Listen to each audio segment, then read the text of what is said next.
चलिए मित्रों, आज फिर जो अपना रेगुलर वाले टॉपिक चल रहे थे उसमें केस को स्टडी कर रहे हैं। आज अपन मतलब केस को स्टडी नहीं, पर्टिकुलर एक टॉपिक है उसको स्टडी करेंगे, ठीक है ना। ये क्या इंडिकेट करता है, ये वर्ड क्या इंडिकेट करता है अपने आप में, ये इंडिकेट करता है कि भैया how the word is used in the sentence. Sentence में वर्ड कैसे यूज़ किया जा रहा है, सब्जेक्ट के रूप में यूज़ करा जा रहा है, ऑब्जेक्ट के रूप में यूज़ करा जा रहा है, किस रूप में यूज़ करा जा रहा है ना। तो यहाँ पे बहुत इजी करा है इसको, ठीक है ना, ज़्यादा उसको एक्सपेंड नहीं करा है टॉपिक को, ठीक। तो आपको बहुत अच्छे से समझ भी आएगा, थोड़ा सा कॉन्सेंट्रेट करना पड़ेगा, that's all. Come on.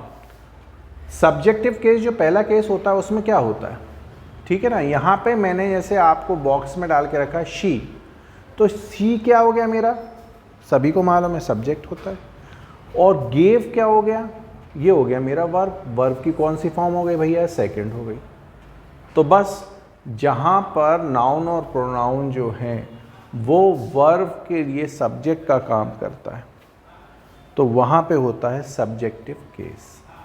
Objective case जहाँ पे हमारे पास जैसे the horse kicked the boy, तो यहाँ पे द बॉय क्या है, हमारा ऑब्जेक्ट है। किसके लिए, इस वर्ब किक्ड के लिए ऑब्जेक्ट, ठीक है ना। तो यहाँ पर भी एक चीज़ याद रखेंगे, जब हमारे पास वर्ब के लिए नाउन और प्रोनाउन एज अ सब्जेक्ट होता है तो वो सब्जेक्टिव केस होते हैं। जब वर्ब के लिए जो हमारा ऑब्जेक्ट होता है, ठीक है ना, जैसे यहाँ पे नाउन दिया हुआ द बॉय, तो ये हमारा होता है कौन सा case, objective case. Subject verb के लिए सब्जेक्ट, ऑब्जेक्ट वर्ब के लिए ऑब्जेक्ट, ओके, दैट्स ऑल। चलिए एक्सिक्यूटिव केस, इसमें क्या होता है, इसमें हमारे पास जो हमारा ऑब्जेक्ट रहता है उसकी जगह नाउन जो हमारे पास आया उसके पहले एक प्रपोजिशन दिया रहता है। The book is on the table, ठीक है ना। तो याद रखिएगा ये टेबल अपने लिए क्या है, एक नाउन है, और नाउन के पहले एक क्या दिया है, प्रपोजिशन ऑन। तो ये हमारा एग्जीक्यूटिव केस। आप देखिए थोड़ा सा और एक दो सेंटेंस में और इसको क्लियरिफाई कर दूंगा। आइए, Harry Brook down the window. The window क्या है सर, ऑब्जेक्ट है ना, तो ये ऑब्जेक्टिव, ठीक है ना। यहां पे उसी को चेंज कर दिया मैंने, द विंडो वॉज ब्रोकन, यहां पे द विंडो क्या हो गया, सब्जेक्ट, तो सब्जेक्टिव, ठीक है ना सर। फिर से एक दोबारा समराइज कर लेते। When a noun or pronoun acts as a subject to the verb, that is called subjective case. When a noun or pronoun acts as an object to the verb is called objective case. Executive case, when you are having a preposition placed before the noun, ठीक है ना, which is acting as an object, that is called executive case. Now here when you are getting the noun or pronoun in the place of the object, that's objective, and when you are getting noun or pronoun in the place of subject, that is called subjective, ठीक है। चलिए आगे बढ़ते हैं अपन। अब इसके बाद आता है जेनेटिव या पोजेसिव केस। जेनेटिव है ना, पोजेसिव, ठीक है। इसमें सीधी बात है, ये मेरा है, ये आपका है, अधिकार वाली बात होती है ना। दिस इज राम्स अम्ब्रेला, यहाँ पे भैया ये राम भैया का छाता है, ठीक है ना। तो राम क्या बता रहे हैं, ऑनरशिप, काय के ऊपर बता रहे हैं, छाते के ऊपर, पोजेसिव, जेनेटिव, ठीक। अब इसके बाद एक अपन जो यहाँ पे इसमें केस वाले टॉपिक में, ये जो हमारा टॉपिक चल रहा है ये केस, इसमें एक जो मेन अपॉस्ट्रोफी का यूज़ पोजेसिव केस में किया जाता है वो फॉर्मेशन टॉपिक के अंतर्गत पढ़ रहे हैं, ठीक है ना। पहला पॉइंट देखिए सर, इसमें बड़ा मज़ेदार है। When noun is singular, noun हमारा सिंगुलर हो, ठीक। पोजेसिव केस कैसे बनेगा, अपॉस्ट्रोफी एस लगाने पर। नाउन में जब हम अपॉस्ट्रोफी एस लगा दे देंगे तो वो आगे वाली चीज से अपनी ऑनरशिप को इंडिकेट कर देता है। द बॉयज बुक, ठीक, यानी यहां पे ये जो बुक है वो किसकी है, दिस इज राम्स कार, तो मीन्स इसका पोजीशन किस चीज पे हो रहा है, कार पे। मतलब कि कार वर्ड जो आगे आ रहा है वो है किसका, वो वर्ड की बिलोंगिंग किस पे जा रही है, तो पोजेसिव के लिए एक चीज़ याद रखिएगा, जब भी नाउन सिंगुलर आए तो अपॉस्ट्रोफी एस लगाकर आप उसको पोजेसिव केस में टर्न कर सकते हैं। और मैंने आपको यहाँ पे एक चीज़ बता दिया कि जेनेटिव या पोजेसिव का मतलब एक होता है, इसमें ऑनरशिप को हम इंडिकेट करते हैं। ठीक है, अब आगे चलिए। देखिए फ्रेंड्स, अब ये उसके आगे का नेक्स्ट स्टेप है। ठीक है ना, अभी अपन ने क्या पढ़ा था कि यदि हमारा जो नाउन है वो सिंगुलर है, ठीक है ना, तो हम पोजीशन बताने के लिए उसमें क्या लगते हैं, अपॉस्ट्रोफी एस। सिंगुलर नाउन में अपॉस्ट्रोफी एस। अब यहाँ पे नाउन प्लूरल हो गया, ठीक है ना। When a noun is plural end in S, अगर नाउन प्लूरल है मतलब कि उसके अंत में एस लगा हुआ आ रहा है, तो आप उसका पोजेसिव केस कैसे बनाओगे, आप उसके बाद में अपॉस्ट्रोफी लगा दोगे। माने क्या करोगे, एस तो लगा हुआ आया है, ये लिखा है ना बॉयज, ये एस तो लगा हुआ है आपके पास, आपने क्या करा, उसके जस्ट बाद में अपॉस्ट्रोफी लगा दी, तो पोजेसिव केस में आप टर्न कर दोगे उसको। ठीक है ना, बॉयज स्कूल, ये अपॉस्ट्रोफी लगा हुआ है। गर्ल्स ड्रेसेस, अपॉस्ट्रोफी लगा हुआ है। प्लूरल में जब भी जो हमारा नाउन है वो एंड कर रहा है एस से, और अगर हमको पोजेसिव केस में उसको टर्न करना है तो हम क्या करेंगे, उसमें जस्ट उस एस के बाद अपॉस्ट्रोफी लगा देंगे। और जब हमारा नाउन इससे पहले वाली स्टेप में सिंगुलर था तो हमने क्या करा था, अपॉस्ट्रोफी एस के पहले लगाया था, यहाँ पे अपॉस्ट्रोफी उसके बाद में लगा देंगे। देखिए अब यहाँ पे क्या हो रहा है, when a noun is plural, भाई नाउन हमारा प्लूरल यहाँ भी था यहाँ भी है, लेकिन इसमें क्या है, does not and with S, यहाँ पे एंड कर रहा था एस के साथ, ये एस था यहाँ पे, लेकिन यहाँ पे एस के साथ एंड नहीं कर रहा है, तब हम ऐसी स्थिति में क्या लगाएंगे, अपॉस्ट्रोफी एस। अपॉस्ट्रोफी लगाया, एस लगा दिया। जैसे यहाँ पे मैन, मैंने आपको इससे पहले नंबर्स का एक वीडियो डाला है, प्रीवियस वीडियो जो है वो नंबर्स का है, सिंगुलर टू प्लूरल नंबर, उसको देख लीजिएगा, ये ऑटोमेटिक समझ आएगी ये चीज़। ठीक है ना।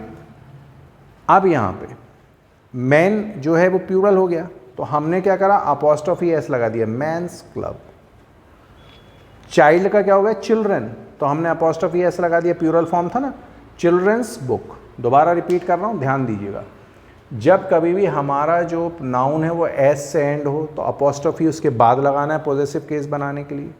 जब कभी भी हमारा नाउन ऐसा है जिसमें प्लूरल तो है लेकिन एस से एंड नहीं हो, ठीक है ना, तो हम क्या करेंगे, उसमें अपॉस्ट्रोफी एस का यूज़ करेंगे। चलिए अब आगे, चलिए यहाँ पे आगे next rule, when a noun और टाइटल, नाउन और टाइटल कंसिस्ट जनरल वर्ड, माने उसमें सामान्य शब्दों का इस्तेमाल किया गया हो, ठीक, तो सामान्य शब्दों का इस्तेमाल, ठीक है ना, जनरल वर्ड्स के साथ कंसिस्ट कर रहा हो, ठीक है, कोई भी नाउन और टाइटल। पॉजेसिव साइन कैसे करेंगे अपन, वो आएगा लास्ट वर्ड में, जैसे the Nawab of Rampur library, अरे रामपुर के नवाब है भैया, उनकी लाइब्रेरी है, तो यहाँ पे क्या हो गया, ये जो अपना लास्ट वर्ड है उसमें अपॉस्ट्रोफी एस लगाएंगे। ये सब वही है, टेंशन मत लो, ये जितने नियम लिखे हैं ये सब वही है, ठीक। जहाँ पे दो नाउन नेक्स्ट क्या है, फिर से दो नाउन हो जाए, अपोजिशन में आ जाए, तो वहाँ पे भी लास्ट वाले में लगा देना। जैसे यहाँ पे मैंने लिखा है that is Tagore the poets house,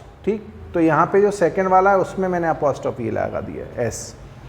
अब जब नाउन आपस में कनेक्टेड हो, जैसे यहाँ पे लिखा है हीरो और होंडा, पहले अपन ने देखा ना, जैसे हीरो और होंडा, हीरो होंडा लिखा आता था बाइक पे, ठीक, अब अलग अलग हो गए, ठीक, तो हीरो और होंडा, ठीक, तो ये दोनों नाउन आपस में कनेक्टिविटी रखते हैं, तो हमने क्या करा, वही फिर लास्ट वाले जो अपना नाउन है उसमें अपॉस्ट्रोफी एस जोड़ दिया पॉजिटिव केस बनाने के लिए। फिर से दोबारा ध्यान देंगे, जब हम जनरल वर्ड्स का यूज़ करते हैं तो उसमें हम पॉजिटिव केस बनाने के लिए क्या करते हैं, जो लास्ट वाला जो हमारा नाउन है उसमें अपॉस्ट्रोफी एस लगा देते हैं। जब अपोजिशन दो नाउन बता रहे हैं तो उसमें भी लास्ट वाले जो नाउन है उसमें अपॉस्ट्रोफी लगाकर हम पॉजिटिव केस बनाते हैं। जब दो नाउन कनेक्टेड हों आपस में एक दूसरे से, वहाँ पे भी लास्ट वाले नाउन में हम अपॉस्ट्रोफी एस लगाकर क्या बना देते हैं, पॉजिटिव केस। ओके, चलिए अब आगे। चलिए अब नॉमिनेटिव ऑफ एड्रेस। कुछ एक सेंटेंस ऐसे रहते हैं, इसका मेहर राम गो देर श्याम, ठीक। हम उसमें क्या करते हैं, हम वहाँ पर हमारी जो वर्ब है उसको पहले लाते हैं, ठीक है ना, और जिस व्यक्ति के बारे में बोला गया स्पोकन अबाउट, ठीक है ना, उसको लास्ट में एड्रेस कर देते हैं। तो ये हमारा नॉमिनेटिव या वोकेटिव केस कहलाता है, ठीक है ना, जहाँ पे हम किसी भी व्यक्ति के बारे में कुछ बोलें और उसको बाद में एड्रेस कर दें, ठीक है ना, वहाँ पे कौन सा केस रहता है, वोकेटिव केस रहता है। अब यहाँ पे देखिए डेटिव, ठीक, यहाँ पे मैंने दो सेंटेंस रखे हैं, Ram gave a ball, Ram gave Harry a ball. अब दोनों को अपन अगर मान लीजिए कंपेयर कर देते हैं तो हमको एक चीज़ समझ आती है, मैथ्स वाली चीज़ जैसे कि भाई ये कॉमन है, तो यहाँ पे हमारे पास ये ऑब्जेक्ट यहाँ पे भी है, यहाँ पे भी है। लेकिन अब ध्यान से समझने वाली बात, सब जरा कॉन्सेंट्रेट करिएगा 2 मिनट, है ना। यहाँ पर जो हमारे पास नीचे वाला सेंटेंस है उसमें हमारे पास ये हो गया हमारा सब्जेक्ट, ये हो गया हमारी वर्ब, ये ऑब्जेक्ट और फिर ये एक ऑब्जेक्ट। मतलब कि ये ऑब्जेक्ट नंबर 1, ये ऑब्जेक्ट नंबर कौन सा हो गया, ये ऑब्जेक्ट नंबर कौन सा हो गया, 2 हो गया। क्लियर, ऑब्जेक्ट नंबर 1 और ऑब्जेक्ट नंबर 2। मतलब कि जब सेंटेंस में हमारे पास 2 ऑब्जेक्ट आ जाएँ तो एक ऑब्जेक्ट जो है फर्स्ट वाला वो होता है इनडायरेक्ट ऑब्जेक्ट, जो सेकेंड वाला रहता है वो रहता है डायरेक्ट ऑब्जेक्ट, ठीक। कभी कभी सेंटेंस में क्या होता है कि 2 ऑब्जेक्ट भी आ जाते हैं, कभी कभी सेंटेंस में क्या होता है 2 ऑब्जेक्ट आ जाते हैं, तो उस 2 ऑब्जेक्ट में क्या रहता है कि फर्स्ट वाला जो ऑब्जेक्ट रहता है वो इनडायरेक्ट रहता है और सेकंड वाला जो ऑब्जेक्ट रहता है वो डायरेक्ट रहता है। इसमें एक लिविंग एक नॉन लिविंग भी रहता है, किसी किसी केस में एक लिविंग भी रहता है, एक नॉन लिविंग भी रहता है, ठीक। तो माय डियर फ्रेंड्स, आज जैसे कि अपन ने बात करी केसेस के विषय में, ये पूरा टॉपिक एक बहुत अपने आप में इसका वजूद है, क्योंकि तभी हम वर्ड्स को समझ पाते हैं सेंटेंस में कि क्या इंडिकेशन दे रहे हैं वो। तो जैसा कि मैंने आपसे पहले भी कई चर्चाएं जो अपनी हुई हैं, छोटी मोटी चर्चाएं अपन करते हैं, तो उसमें अपन ने आपके सामने एक विषय रखा था कि हर एक टॉपिक ग्रामर में अपनी वैल्यू रखता है। एक बहुत लंबी चेन है, उसमें हर एक टॉपिक एक कड़ी का काम करता है। तो इसको भी ध्यान से आप स्टडी करें। इसमें मैं बाकायदा आपको नोट्स बना कर देता हूँ। उम्मीद है ये नोट्स आपको पसंद आ रहे होंगे, आप स्क्रीनशॉट ले सकते हैं। वीडियो को एंड तक देखेंगे तो आपको आनंद आएगा, क्योंकि बीच बीच में छोड़ कर देखेंगे, स्किप करके देखेंगे तो मज़ा नहीं आएगा। तो कोशिश करें वीडियो को पूरा देखें, लाइक शेयर एंड सब्सक्राइब करें, ठीक है ना, और शांत दिमाग से देखें तो बहुत अच्छे समझ आएगा। कॉन्सेंट्रेट करें और मज़ा आएगा, क्योंकि चीज़ें अपन अपने लिए इकट्ठा कर रहे हैं, किसी दूसरे के लिए नहीं कर रहे। Okay, thank you.